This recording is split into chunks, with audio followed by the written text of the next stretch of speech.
Bem-vindos ao nosso devocional. Hoje vamos dar continuidade a essa série, As Cartas de Paulo. Se você gosta de aprender mais da palavra, clique no botão inscrever para você receber mais conteúdos como esse. Aqui eu te ensino de forma simples e de fácil entendimento como viver a palavra e aplicá-la no nosso dia a dia.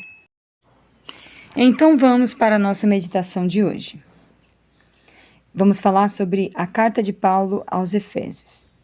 Embora a autoria de Paulo tenha sido questionada por estudiosos, inúmeros fatores confirmam a tese de que o apóstolo Paulo escreveu a epístola aos Efésios.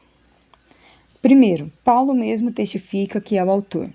Efésios, no capítulo 1, no verso 1, e no capítulo 3, verso 1. Segundo, os primeiros pais da igreja foram unânimes em atribuir a carta ao apóstolo Paulo. Alguns, como Clemente de Roma e Inácio, faziam citações literais da mesma. Terceiro, a teologia expressa em Efésios é inteiramente coerente com as outras cartas do apóstolo Paulo.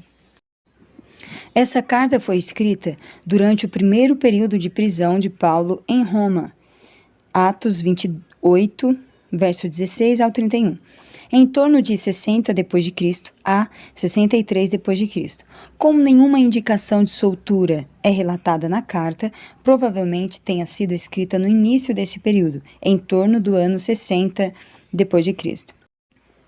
A cidade de Éfeso era o mais importante centro comercial da Ásia Menor, a atual Turquia. Havia um comércio regional importante e a cidade possuía um belo porto natural.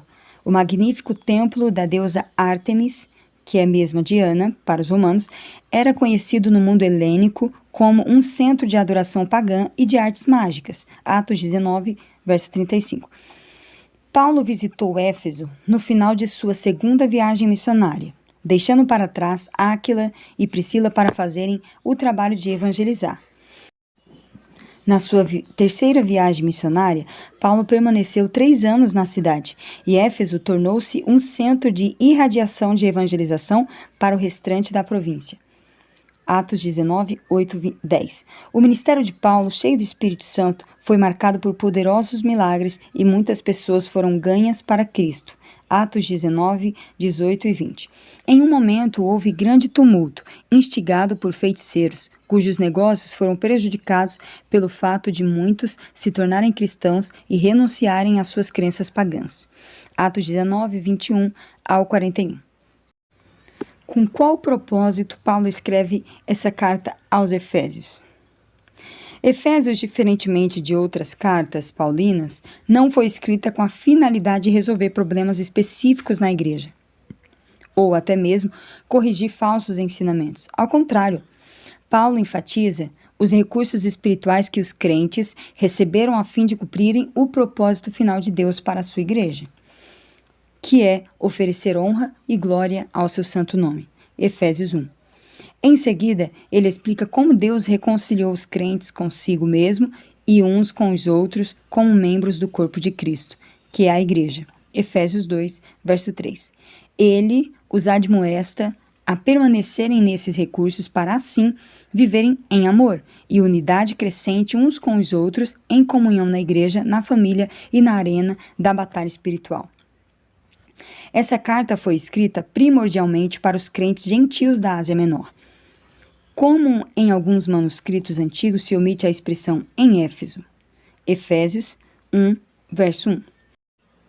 Levando em conta o valor estratégico da igreja de Éfeso, parece mais provável que a epístola tenha sido originalmente endereçada a essa igreja, sendo posteriormente copiada para circular por outras igrejas da região. De modo semelhante, Paulo pretendia que a epístola fosse também lida em Colossos e Laodiceia. No capítulo 4, no verso 16. A epístola para os laodicenses pode ser a mesma para os efésios ou ainda uma epístola que não foi preservada. Como eu disse no início, é possível que Paulo estivesse preso quando escreveu essa carta, mas ele não se sentia derrotado. O apóstolo exortou os crentes de Éfeso a apreciarem o maravilhoso propósito de Deus para a igreja. Significamos tanto para o Senhor que ele nos chama de seu povo. e sua esposa. Em Cristo, todos os salvos estão unidos pelo Espírito Santo para adoração e comunhão, crescimento e serviço. Ele falou também aos Efésios sobre o imenso poder concedido aos salvos por causa da ressurreição de Jesus. O Senhor venceu Satanás e todas as suas forças malignas. Devemos simplesmente apropriarmos da sua vitória. Em Cristo, você tem poder para viver com pureza e amar a outros. Pode ser um bom pai, um bom filho, uma boa esposa, uma boa irmã, uma boa filha. Você pode ser um bom profissional e exercer um ótimo serviço. Satanás irá provavelmente atacá-lo, mas você não precisa cair na tentação. Deus providenciou uma armadura especial. No capítulo 6, nós já estudamos até sobre essa armadura especial que está no capítulo 6. Se você quiser mais detalhe, é só você entrar na playlist Armaduras de Deus e nós vamos falar sobre cada ferramenta e como usar essa armadura de Deus. Peça a Deus que você use a sua palavra na sua vida a fim de ajudá-lo a combater Satanás e contar a todos sobre o Senhor Jesus. Ore comigo agora. Pai, nos ajude a usar o poder que o Senhor nos deu para vencer as tentações e para resistir o diabo. Todas as ciladas que o inimigo tem feito contra a nossa vida, que possamos ser vitoriosos. Em nome de Jesus, amém. Chegamos ao final de mais um devocional. Obrigado por você ter ficado até aqui. E, já que você chegou até aqui, dá aquela curtida e se inscreve no nosso canal. Amanhã estaremos de volta e eu conto com a sua companhia.